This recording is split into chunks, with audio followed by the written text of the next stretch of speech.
Hello students, good evening. आइए विद्युत चुंबकीय प्रेरण इस चैप्टर का लास्ट लेक्चर स्टार्ट करते हैं। एनसीईआरटी बुक के क्वेश्चन नंबर 4 तक हमने सॉल्व कर लिया था। अब आगे बढ़ते हैं। आगे है, देखिए, क्वेश्चन नंबर 5 और सब के सब क्वेश्चन बहुत ही इम्पोर्टेंट है। तो आपका क्वेश्चन नंबर 5 है, 1 मीटर लंबी धातु की छड़। ये देखिएगा, 1 मीटर लंबी धातु की छड़ उसके सिरे से गुजरने वाले अभिलंब अक्ष के परितः 400 रेडियन पर सेकंड की कोणीय आवृत्ति से घूम रही है। ये रोटेट कर रही है। छड़ का दूसरा सिरा धात्विक बल वलय से संपर्कित है। ये दूसरा सिरा धात्विक वलय से संपर्कित है और ये लगातार रोटेट कर रहा है मैग्नेटिक फील्ड में। अक्ष के अनुदिश सभी जगह एक समान चुंबकीय क्षेत्र है और वो चुंबकीय क्षेत्र 0.5 टेस्ला है। वलय तथा अक्ष के बीच स्थापित विद्युत वाहक बल की गणना कीजिए। देखो, विद्युत वाहक बल का मतलब इंड्यूस्ड ईएमएफ, प्रेरित विभवांतर। ये सपोज हमने यूनिफॉर्म मैग्नेटिक फील्ड माना है। देखो, इस कागज के तल के लंबवत परपेंडिकुलर डाउनवर्ड है, नीचे की ओर। इस कागज के तल के अभिलंबवत लंबवत है भाई, अभिलंबवत डाउनवर्ड है। The magnetic field is perpendicularly downward to the plane of paper। और एक रॉड को 1 मीटर लेंथ वाली एक रॉड है, मेटलिक रॉड है, उसको रोटेट करा रहे हैं। उस मैग्नेटिक फील्ड पे कंटिन्यूसली रोटेट करा रहे हैं। तो क्या करेगी वो? ये फील्ड लाइंस को क्रॉस करेगी। और हमने एक डेरिवेशन इस चैप्टर में पढ़ा था, जब कोई मेटलिक रॉड किसी मैग्नेटिक फील्ड में रोटेट कराई जाती है और उसका दूसरा एंड क्या है, दूसरा सिरा क्या है, एक वलय से रिंग के कांटेक्ट में है, तो क्लोज सर्किट बन जाएगा। क्लोज सर्किट बनेगा तो इंड्यूस्ड करंट भी बनेगी। तो परंतु हमसे क्या पूछा हुआ है कि ईएमएफ कितना उत्पन्न होगा, तो हमने डेरिवेशन करा था। इस अभिलंब के पड़ता है, ये 400 रेडियन पर सेकंड के एंगुलर फ्रीक्वेंसी से रोटेट कर रही है। इसकी लेंथ है 1 मीटर और बी मैग्नेटिक फील्ड कितना है, 0.5 टेस्ला। तो जब धातु की छड़ चुंबकीय क्षेत्र में रोटेट कराई जाती है तो जो इसके सिरों के बीच ईएमएफ क्रिएट होएगा वो इज इक्वल टू, इस डेरिवेशन को फिर से पढ़िएगा, पीछे हमने किसी लेक्चर में इसको ड्राइव करा हुआ है, is equal to half B omega L square. Half B 0.5, omega 400 into L means 1 मीटर। ये रेडियस का काम करेगी। आर स्क्वायर भी कर सकते हो इसको, तो 1 का स्क्वायर 1 ही हुआ। तो ये 2 से 400 कट गया 200, 200 गुणा 0.5, 5 दुना 10, मतलब 100 वोल्ट आ गया। क्वेश्चन नंबर 5 बहुत इंपॉर्टेंट क्वेश्चन है। और इसके बाद आते हैं हम क्वेश्चन नंबर 6। देखिएगा, क्वेश्चन नंबर 6 बहुत ही इंपॉर्टेंट क्वेश्चन है। परंतु ये जो क्वेश्चन नंबर 6 है, ये जब हम अल्टरनेटिंग करंट पढ़ेंगे अगला चैप्टर, तब ये क्वेश्चन आपके अच्छे से समझ में आएगा। परंतु मैं यहीं इसका सॉल्यूशन दे रहा हूं। पहले क्वेश्चन पढ़ते हैं। क्वेश्चन क्या कह रहा है, एक वृत्ताकार कुंडली जिसकी त्रिज्या 8 सेंटीमीटर है, रेडियस दी हुई 8 सेमी को कन्वर्ट कर लेंगे मीटर में, और उसमें फेरों की संख्या है 20, नंबर ऑफ टर्न्स हैं उसमें 20। अपने ऊर्ध्व व्यास आप जानते हैं, वर्टिकल डायमीटर के अलोंग, ये 50 रेडियन पर सेकंड के एंगुलर फ्रीक्वेंसी से 3 × 10⁻² टेस्ला के एक समान चुंबकीय क्षेत्र में यूनिफॉर्म मैग्नेटिक फील्ड में रोटेट कर रही है। तो हमको ज्ञात करना है, क्या क्या ज्ञात करना है। देखिए, कुंडली में उत्पन्न अधिकतम विद्युत वाहक बल ई मैक्स या ई नॉट, और दूसरा कुंडली का औसत विद्युत वाहक एवरेज ईएमएफ। कुंडली का प्रतिरोध यदि 10 ओम हो तो तथा वह बंद लूप बनाए तो कुंडली में अधिकतम धारा आई max I not.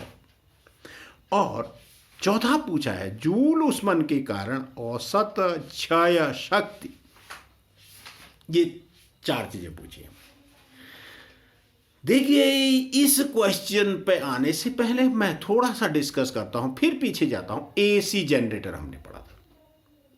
AC generator में आर्मेचर की कुंडली को जब स्ट्रॉन्ग मैग्नेटिक फील्ड में रोटेट करा रहे थे तो वो एक रोटेशन में क्या, एक साइकिल में क्या हो रहा था, वोल्टेज बढ़ रहा था, पीक वैल्यू तक पहुंच रहा था, फिर डिक्रीज हो रहा था, फिर अपोजिट डायरेक्शन में पीक वैल्यू तक पहुंच रहा था, फिर जीरो हो रहा था। इस प्रकार से ऐसा ईएमएफ क्रिएट होता है, उसको कहते हैं प्रत्यावर्ती वोल्टेज, प्रत्यावर्ती विद्युत वाहक बल, प्रेरित विद्युत वाहक बल। तो इसको डिटेल से हम प्रत्यावर्ती धारा वाले चैप्टर में पढ़ेंगे, परंतु आते हैं। देखिए, हमको गिवन है, क्या क्या गिवन है। देखिए, कुंडली की त्रिज्या दी है 8 सेंटीमीटर। 8 सेंटीमीटर का मतलब 8 × 10⁻² मीटर। एसआई सिस्टम में आप करेंगे। नंबर ऑफ टर्न्स हो गए 20। जब हमको इस कुंडली की रेडियस दी है कॉयल की, तो हमको एरिया मिल जाएगा। सर्कुलर कॉयल है तो A = πr²। और एंगुलर फ्रीक्वेंसी दी है 50 रेडियन पर सेकंड। और बी मैग्नेटिक फील्ड, किस मैग्नेटिक फील्ड में इसको रोटेट कराया जा रहा है, 3 × 10⁻²। और उस कुंडली का रेजिस्टेंस है R। तो हमने एसी जनरेटर वाले टॉपिक में E = इंड्यूस्ड ईएमएफ, E = प्रेरित विद्युत वाहक बल, प्रेरित विभवांतर, प्रत्यावर्ती वोल्टेज है ये E0 sin ωt, ऐसा पढ़ा था। और इसको डिटेल से फिर पढ़ेंगे। यहां पर E0 था, NBAω, यही वोल्टेज की पीक वैल्यू है भाई, अधिकतम मान है वोल्टेज का, अधिकतम मान पीछे हमने डिस्कस करा हुआ है। तो NBA ω रख दीजिए, इसको E max E0 means peak value, voltage की पीक वैल्यू जो मिल रही थी, वोल्टेज की पीक वैल्यू एक साइड को या दूसरी साइड को। तो NBA ω, N है हमारे पास 20, B 3 × 10⁻² into A means πr², पाई है 3.14 इंटू R², 8 × 10⁻² का होल स्क्वायर इंटू ω 50। इन सब को कैलकुलेट कर लेंगे तो ये आपका E0 या E max आ जाएगा। कुंडली में उत्पन्न अधिकतम विद्युत वाहक बल हो गया 0.603 वोल्ट। दूसरा पूछा है नंबर बी, कुंडली का औसत विद्युत वाहक बल। ये तो अभी आपने पढ़ा ही नहीं है, बट जो होल राउंड होता है उस होल राउंड में ये समझिएगा ऐसा ईएमएफ मिल रहा था हमको। यह यदि समय के साथ हम एसी जनरेटर में वोल्टेज की बात करें, ईएमएफ की बात करें, प्रेरित विद्युत वाहक बल की बात करें, ये इसको भी या ई जो भी कहना चाहें आप, इसकी बात करें तो ये ऐसे हो रहा था। ये वोल्टेज की वैल्यू क्या हो रही थी, बढ़ एक राउंड में देखिए एक और को धीरे धीरे बढ़ रही थी, पीक वैल्यू तक पहुंच रही थी, फिर वापस फिर अपोजिट डायरेक्शन में बढ़ रही थी। ये एक साइकिल हो गया था। ये था वोल्टेज का पीक वैल्यू। यही है E0 या V0 = NBAω। ये अपोजिट दूसरी एक रोटेशन में ये है -E0, ये भी NBA ω हुआ, NBA ω। A means πr², circular coil है, पाई आर स्क्वायर रख दोगे तो हमारा निकल आया। इसका मतलब टाइम के रिस्पेक्ट में क्या हो रहा है, वोल्टेज कंटिन्यूसली क्या हो रहा है, चेंज हो रहा है, वेरिएबल है, धीरे धीरे बढ़ रहा है, पीक वैल्यू तक पहुंच रहा है, अधिकतम वैल्यू तक पहुंच रहा है, फिर वापस हो रहा है, जीरो हो जा रहा है, फिर अपोजिट डायरेक्शन में बढ़ रहा है, फिर मैक्सिमम हो रहा है अपोजिट डायरेक्शन में, फिर जीरो। इसका मतलब ये अल्टरनेटिंग वोल्टेज है, ये प्रत्यावर्ती विभवांतर है, प्रेरित विद्युत वाहक बल है, यही ई मैक्स हुआ, ई मैक्स या वी मैक्स, ये हुआ ये।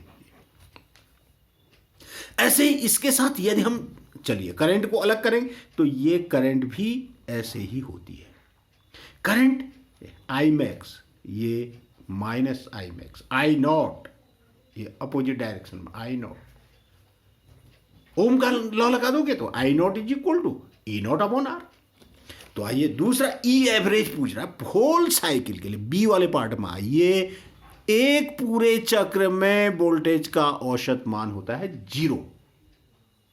एवरेज वैल्यू निकालेंगे, अगले चैप्टर में डेरिवेशन करेंगे। तो ई एवरेज होल साइकिल के लिए कुंडली का औसत विद्युत वाहक बल हो जाएगा ई एवरेज या वी एवरेज, इसको आप ऐसे भी कह सकते हैं, वी एवरेज भी कह सकते हैं, इज इक्वल टू 0। एक ही बात है, चाहे आप वी एवरेज कहें चाहे ई एवरेज कहें। तीसरा पूछ रहा है if the resistance of the coil is 10 ohm then current, और वह लूप बनाए, एक लूप का फॉर्मेशन करे, तो maximum current in the coil. तो maximum current in the coil Ohm's law को लगा दीजिए, कितनी आ जाएगी, ओम्स लॉ को लगा दीजिए, I naught is equal to E naught upon R, या आप I max is equal to E max upon R. एक ही बात है, ये और ये एक ही बात है। पीक वैल्यू को मैक्सिमम वैल्यू कहते हैं, और ई मैक्स ई नॉट हमने निकाल रखा है 0.603 अपॉन रेजिस्टेंस गिवन है 10 ओम। तो ये आ गया कितनी, एसआई सिस्टम में हम काम करते हैं, बार बार आपको कह रहा हूं कि हम हमेशा क्वेश्चंस करेंगे तो एसआई सिस्टम में काम करेंगे। तो ये आ गया 0.0603 एम्पियर। तीसरी चीज आ गई। अब एक बहुत ही महत्वपूर्ण चौथी चीज, ये भी हमने नहीं पढ़ा है, एवरेज पावर। एवरेज पावर कितनी कंज्यूम होगी उस कॉइल में, और इसको भी हम अल्टरनेटिंग करंट वाला चैप्टर पढ़ेंगे, तो वहां पर ये सब चीजों पर डिस्कस करेंगे।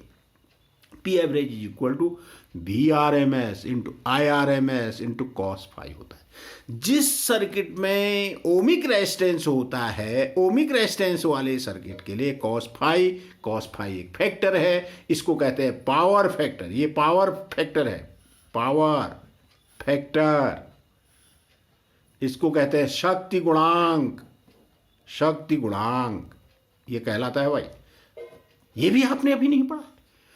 इस ओमिक सर्किट के लिए, जिस सर्किट में रेजिस्टेंस आर होता है, उसके लिए जो कॉस फाई होता है उसकी वैल्यू मैक्सिमम 1 होती है। Cos phi is equal to, जब आप अगला चैप्टर पढ़ेंगे तब ये सब समझ में आएगा।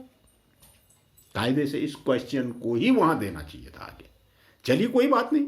तो P average is equal to V R M S into I R M S into cos phi. V R M S means root mean square value of the voltage E M F. IRMS means root mean square value of the current। अब VRMS is equal to V0 upon √2 होता है, IRMS is equal to I0 upon √2 होता है। जब हम उस lesson को पढ़ेंगे तो ये सब चीजें, बहुत छोटी छोटी चीजें बिल्कुल क्लियर हो जाएंगी। तो ये आ जाता है half V0 into I nought means V max into या E max into I max, cos phi 1 हो गया। अब वैल्यूज पुट कर दीजिए। वी नॉट हमने या ई नॉट हमने निकाल रखा है कितना, 0.603, और आई नॉट हमने निकाल रखा है 0.0603 अपॉन हाफ। कैलकुलेट कर दीजिए तो पी एवरेज ये आ जाएगी। पावर है ये, इलेक्ट्रिक पावर कंज्यूम हो रही है उसमें, तो ये पावर आ गई कितना, कैलकुलेट कर लीजिएगा 0.018 जूल पर सेकेंड, और इसी को कहते हैं वॉट, जूल पर सेकेंड वॉट। क्वेश्चन नंबर ये हो गया 6, बहुत ही इंपॉर्टेंट क्वेश्चन है वो लोग। आइए फिर अगला क्वेश्चन आते हैं। अगला क्वेश्चन है हमारे पास क्या, क्वेश्चन नंबर 7। देखिए बहुत ही इंपॉर्टेंट क्वेश्चन है भाई। देखिए एनसीईआरटी बुक में क्वेश्चंस तो कम दिए हैं, बट जितने भी क्वेश्चंस हैं बहुत ही इंपॉर्टेंट क्वेश्चन हैं, इसीलिए कहा जाता है NCERT book is the best book. ठीक है, तो आपको एनसीईआरटी बुक की एक एक लाइन का स्टडी करना है।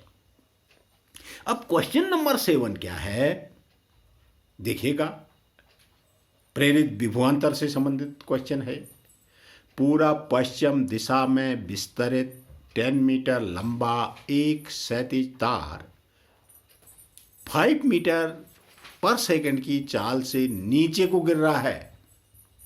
पूरब पश्चिम दिशा में एक तार रखा हुआ है ऊपर, और उसको वर्टिकली डाउनवर्ड क्षैतिज दिशा में रखा है, क्षैतिज तार है, उसको वर्टिकली गिरा दिया जा रहा है नीचे को, डाउनवर्ड टुवर्ड्स अर्थ मतलब। और पृथ्वी के चुंबकीय क्षेत्र का क्षैतिज घटक है कितना, 0.3 × 10⁻⁻4 टेस्ला। जिस स्थान से इसको गिराया जा रहा है वहां पर वर्टिकल कंपोनेंट कितना है, 0.3 × 10⁻⁻4 टेस्ला। अब देखिएगा, ये देखो हमने डायरेक्शंस पढ़ी हैं, ये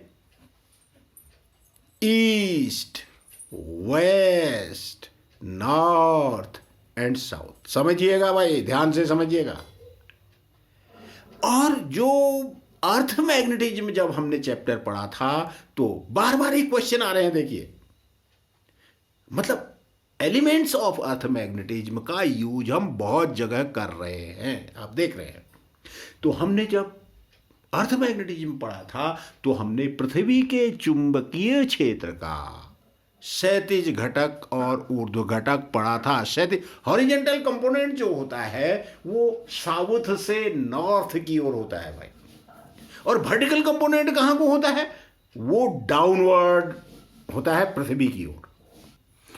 अब देखिए ये एक क्षैतिज तार है भाई, उसको रखा हुआ है, कैसे विस्तारित है वो, पूरा पश्चिम दिशा में एक वायर है, नॉर्थ साउथ में नहीं रखा है, पूरा पश्चिम में रखा है, और वर्टिकली छोड़ा जा रहा है इसको कहाँ की ओर, नीचे की ओर, पृथ्वी की ओर है। इसका मतलब ये साउथ डायरेक्शन नहीं है, ये ध्यान रखिएगा, 3D पे ध्यान दीजिएगा, 3D पिक्चर को देखिएगा।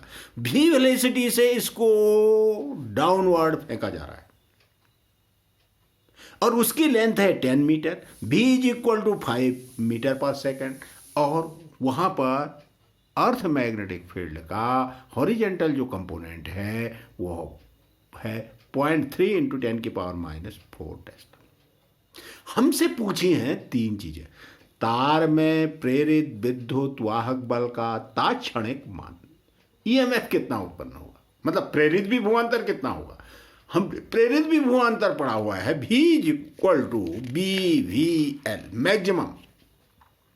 जब L लंबाई का कोई चालक चुंबकीय क्षेत्र में v वेग से चुंबकीय क्षेत्र के लंबवत गति करता है तो मैक्सिमम प्रेरित विभवांतर E = या v = VVL रख दीजिए मान, VVL 0.3 × 10⁻⁻4 इंटू V5 इंटू 10, तो 3 × 5 = 15 आ गया ये, और 1.5 × 10⁻³ वोल्ट, -3 रह गया है, या -3 होता है मिली, तो 1.5 मिली वोल्ट भी कह सकते हैं। ये तो ईएमएफ आ गया, बहुत सा इजी सा और बहुत महत्वपूर्ण क्वेश्चन है।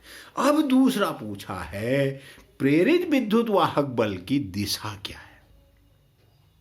देखो प्रेरित विद्युत वाहक बल की दिशा होती है जहां को प्रेरित धारा बहती है, वही प्रेरित विद्युत वाहक बल की दिशा होती है, ध्यान रखिएगा। इसका मतलब जब प्रेरित धारा का हम जिक्र करेंगे, मैंने बार बार कहा था कि जहां पर भी इंड्यूस्ड करंट की बात आएगी वहां पर फ्लेमिंग के दाएं हाथ का नियम लगाएंगे। दाएं हाथ का नियम हमने पढ़ा हुआ है। यदि हम दाएं हाथ की 3 उंगलियों अंगूठा, तर्जनी, मध्यमा को इस प्रकार से फैलाएं कि तीनों एक दूसरे के लंबवत रहें, और अंगूठा चालक की गति है नीचे को, और तर्जनी चुंबकीय क्षेत्र है, हॉरिजॉन्टल कंपोनेंट है दक्षिण से उत्तर की ओर। तो ये जो बीच वाली उंगली होगी वो प्रेरित धारा की दिशा आएगी। यदि इसको आप ठीक से अप्लाई करना तो प्रेरित धारा की दिशा आ रही है, फ्लेमिंग के दाएं हाथ का नियम लगाइएगा, आराम से समझ के लगाइएगा, पश्चिम दिशा से पूरब की तरफ। करंट की डायरेक्शन यहां वेस्ट से ईस्ट की ओर आएगी, तो यह करंट की डायरेक्शन होगी, और यही प्रेरित विद्युत वाहक बल की दिशा होती है। जिस दिशा में प्रेरित धारा बहती है वही प्रेरित विद्युत वाहक बल की दिशा होती है, ध्यान रखिएगा। और एक तीसरी चीज और बहुत ही महत्वपूर्ण पूछी है, तार का कौन सा सिरा धनात्मक होगा, मतलब पूर्वी सिरा धनात्मक होगा या पश्चिमी सिरा धनात्मक होगा। देखो करंट कैसे, इंड्यूस्ड करंट कैसे फ्लो हो रही है, वेस्ट टू ईस्ट, उधर को ईस्ट की तरफ।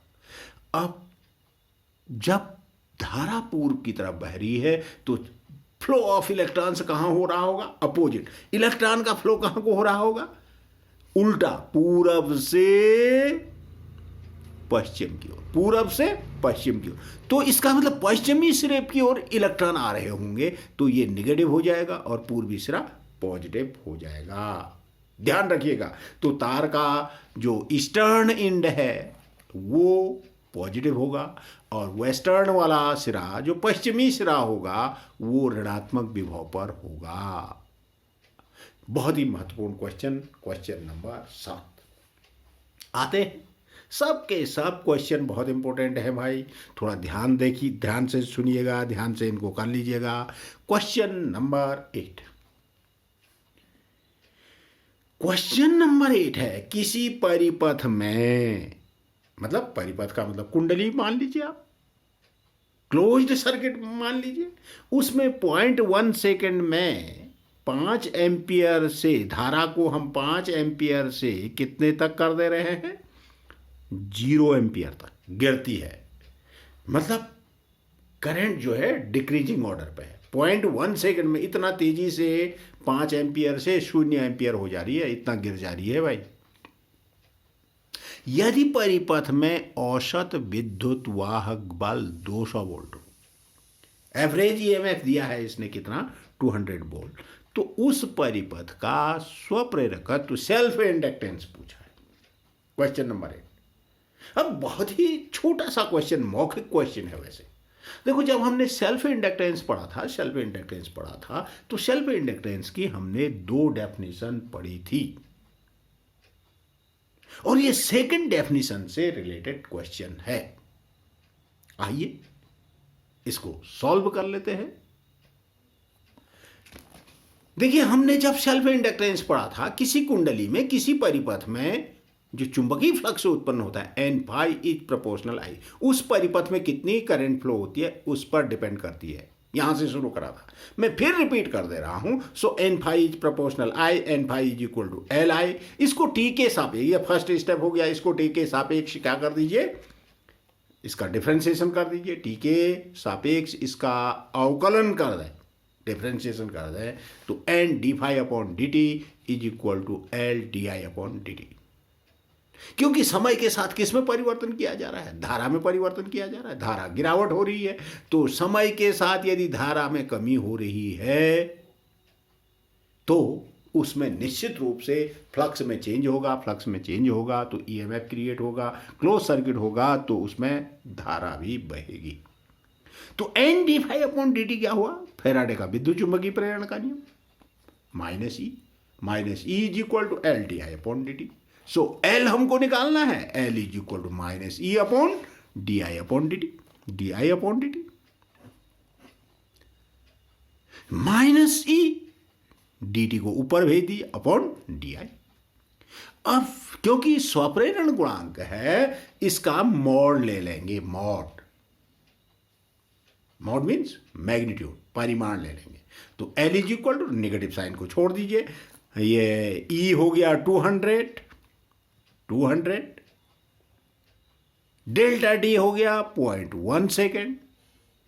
और देखिए धारा में परिवर्तन कितना हो रहा था, ये देखिए धारा में 0.1 सेकेंड में, ये देखिएगा 0.1 सेकेंड में डेल्टा आई आ रहा है I2 माइनस I1। I2 है 0 माइनस I1 -5, तो -5 एम्पियर हो गया। और EMF था 200 वोल्ट। तो रख दीजिए मान क्या, so L is equal to E means -200 into delta T 0.5 upon -5। तो माइनस में मॉड नहीं भी लेंगे तो माइनस वैसे ही प्लस हो जा रहा है। L इज इक्वल टू 200, मतलब पॉइंट से एक जीरो हट गया, 20/5, 20/5 4 हेनरी। इसका सेल्फ इंडक्टेंस आ गया कितना, 4 हेनरी। आइए क्वेश्चन नंबर 9। देखो क्वेश्चन नंबर 9 है अन्योन्य प्रेरण से संबंधित। क्वेश्चन नंबर 8 था सेल्फ इंडक्टेंस, और क्वेश्चन नंबर 9 है ये म्यूचुअल इंडक्टेंस से संबंधित। निकटवर्ती कुंडलियों के युग्म का, दो पास पास स्थित कुंडलियां हैं, अन्योन्य प्रेरण की घटना होगी, उस पेयर का अन्योन्य प्रेरकत्व है 1.5 henry. M is equal to given है 1.5 हेनरी, तथा एक कुंडली में धारा है 0.5 सेकंड। जो प्राइमरी कॉयल है जिसमें हम धारा में परिवर्तन कराते हैं उसको हम प्राइमरी मान लेते हैं। एक कुंडली में धारा 0.5 सेकंड में 0 से 20 एम्पियर हो जा रही है भाई।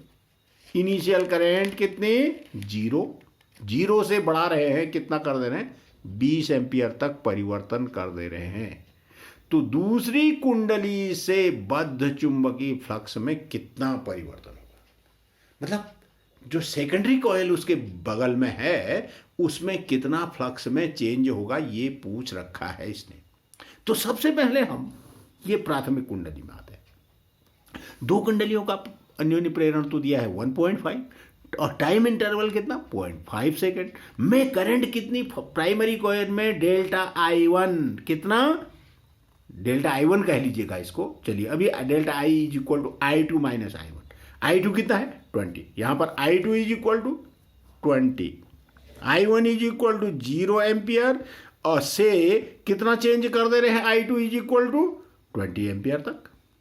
ये देखिए प्राइमरी कॉइल में करंट को 0 से 20 कराया जा रहा है, तो चेंज कितना हुआ, delta I is equal to I2 minus I1 means 20 minus 0, तो 20 एम्पियर आ गया प्राइमरी। इसको अब कह दीजिए डेल्टा I1। डेल्टा I1 का मतलब हो गया, ये I1 नहीं है, ये डेल्टा I1 का मतलब हुआ प्राथमिक कुंडली में धारा में परिवर्तन है 20 एम्पियर का, और कितने समय में, 0.5 सेकंड।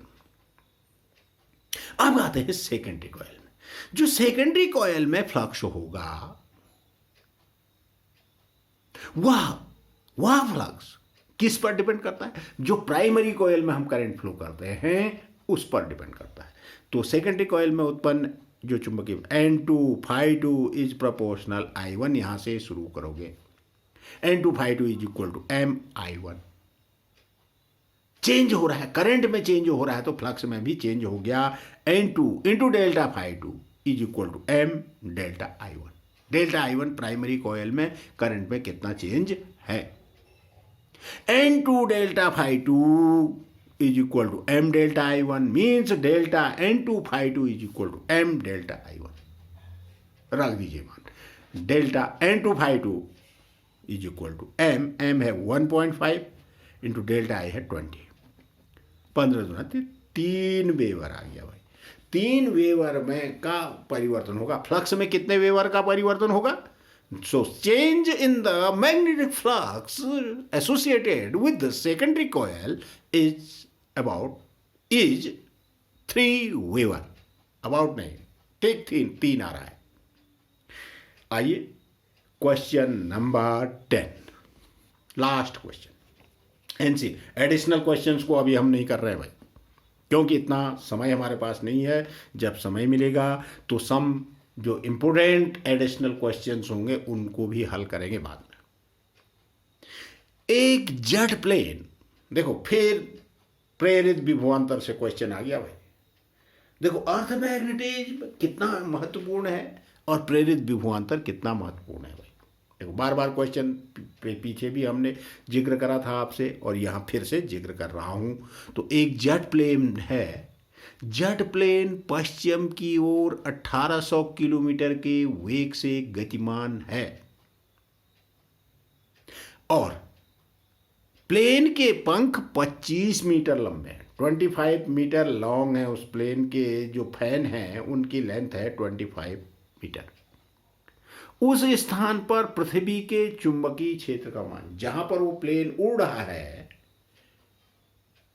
वहां पर पृथ्वी का चुंबकीय क्षेत्र है, पृथ्वी का चुंबकीय क्षेत्र बीई हुआ, नेट मैग्नेटिक फील्ड हुआ, अर्थ मैग्नेटिक फील्ड हुआ, वो 5 × 10⁴ टेस्ला।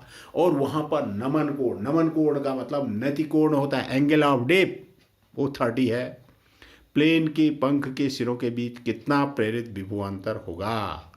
प्रेरित विभवांतर देखिए, हमने जब इंड्यूस्ड पोटेंशियल पढ़ा था, प्रेरित विभवांतर पढ़ा था, मैंने 4-5 केस आपको बताए थे। एक तो ट्रेन वाला, एक खिलाड़ी वाला, एक रॉड वाला वर्टिकली डाउनवर्ड छोड़ा जाए, कैसे पूरा पश्चिम में रखते हुए छोड़े, उत्तर दक्षिण में रखते हुए छोड़े, और एक प्लेन जब ऊपर उठ रहा है नीचे उतर रहा है, और एक प्लेन क्षैतिज में उड़ रहा है। इतने सारे केसों पे हमने वहाँ डिस्कस करा था। तो तब ऐसी स्थिति में इंड्यूस्ड ईएमएफ की क्या कंडीशन होगी, ये सब जिक्र करा। देखो प्लेन उड़ रहा है, क्षैतिज में प्लेन गति कर रहा है, एक जेट प्लेन है, वो उड़ रहा है। तो चाहे वो किसी भी डायरेक्शन में उड़े, चाहे पश्चिम दिशा की ओर जाए, चाहे पूरब दिशा की ओर जाए, चाहे उत्तर की ओर जाए, चाहे दक्षिण की ओर जाए, तो पृथ्वी के चुंबकीय क्षेत्र का ऊर्ध्व घटक होता है नीचे की ओर और क्षैतिज घटक होता है दक्षिण से उत्तर की ओर। बार बार डिस्कस कर चुके हैं। तो क्या करेगा, वो जो पंख होंगे, ये जो पंख होंगे, इस वर्टिकल, ये वाली वर्टिकल वाली, ये डाउनवर्ड वाली, ये वर्टिकल वाली फील्ड लाइंस को क्रॉस करेगा तो क्या हो जाएगा, उस पंख के सिरों के बीच ईएमएफ क्रिएट हो जाएगा। अब हमको गिवन है, ध्यान से समझिएगा, v = 1800 किलोमीटर पर आवर को मीटर पर सेकंड में बदल दीजिए। बेसिक चीज है, किलोमीटर को मीटर में बदल दीजिए, आवर को सेकंड में बदल दीजिए, तो 5/18 से इसको गुणा कर देंगे तो ये 500 किलोमीटर पर सेकंड आ जाएगा। ये भी है। और लेंथ L = 25 है, फैन की लेंथ है 25 मीटर, और वहाँ पर पृथ्वी के चुंबकीय क्षेत्र का मान है BE = 5 × 10⁻⁴ टेस्ला, और वहाँ पर एंगल ऑफ डिप है थीटा। आपकी बुक्स में उसको आई लिखा है, आई ऐसे लिखा है, हमने थीटा से वहाँ डिनोट करा है, तो थीटा = 30। सो उस पंख के सिरों के बीच उत्पन्न प्रेरित विद्युत वाहक बल E या V = ZVL, Z small v velocity है, वो स्पीड है पंख की, नहीं जेट प्लेन की, तो ZVL। अब Z = BE sin theta, sin theta means vertical component of earth magnetic field, या BE sin I, जैसे आप करना चाहें। तो E = Z के बदले BE sin I × V × L। BE ये है 5 × 10⁻⁴, sin 30 हो गया हाफ, इंटू V हो गया 500 मीटर पर सेकेंड, एंड L = 25। इस सबको गुणा कर दीजिए तो ये आ रहा है 3.125 वोल्ट। बिल्कुल आसान से, ये कैलकुलेशन देखिए, कोई भी जटिल कैलकुलेशन नहीं है, सब मौखिक कैलकुलेशन है इस चैप्टर में। ये क्वेश्चन नंबर 10। तो विद्युत चुंबकीय प्रेरण वाला चैप्टर हमने थ्योरी पढ़ी, थ्योरी के बाद इसके एनसीईआरटी बुक के जो क्वेश्चंस हैं वो सॉल्व कर लिए, और इस चैप्टर में अब ध्यान से थोड़ा सा सुन लीजिएगा, इस चैप्टर में जो महत्वपूर्ण चीज़ें हैं, विद्युत चुम्बकीय प्रेरण का मतलब फैराडे के पहले नियम, ये बढ़िया से सबको आ जाने चाहिए, बहुत अच्छे से आ जाने चाहिए clearly. Faraday law for electromagnetism के लिए क्या लॉज हैं उसके, वो ध्यान से देख लीजिएगा। 1831 में फैराडे ने नियम दिया और उसके बाद 2-3 साल बाद हेनरी भी उनके साथ आए। उसके बाद लेंज काफ़ी देर से आए, लेंज का नियम आ गया, प्रेरित धारा के लिए लेंज का नियम आया। तो एक तो इम्पोर्टेंट चीज़ होगी फैराडे के विद्युत चुम्बकीय प्रेरण के नियम, दूसरा लेंज का नियम। और लेंज का नियम प्रेरित धारा जब किसी परिपथ में बहती है तो वहाँ पर लगता है, तो उस प्रेरित धारा की दिशा के लिए हमको फ्लेमिंग के दाएं हाथ का नियम अप्लाई करना अच्छे से आना चाहिए। दो चीज़ें होगी भाई।